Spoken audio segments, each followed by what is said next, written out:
There are many different ways to add depth to your images.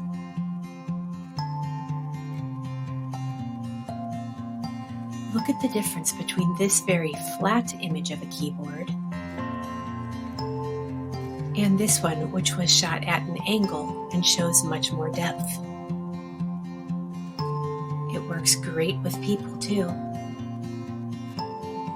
Actually, it works great on many different kinds of subjects.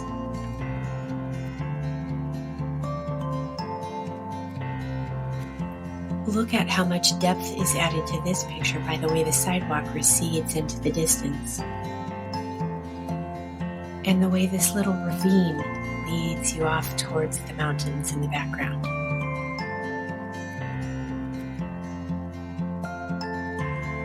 When your subject is in the light and the background fades away into darkness, that creates depth as well. And your eye is always drawn to the lightest thing in an image. So in this picture, your eye is drawn to the spots of light in the back as well as her dress in the front. This image uses lines and light to show depth.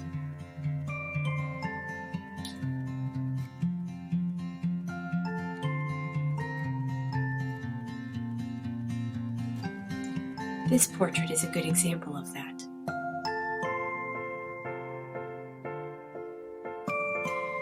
Do you see the way my kiddo is in focus here and the background is really blurry? That's a good example of using a shallow depth of field to separate him from the background and add depth to an image.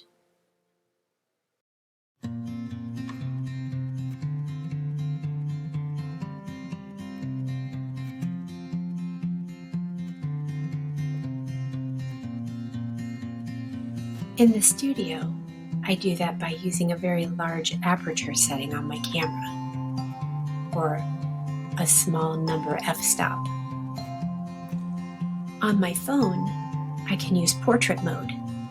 It's not quite the same, but the effect is similar.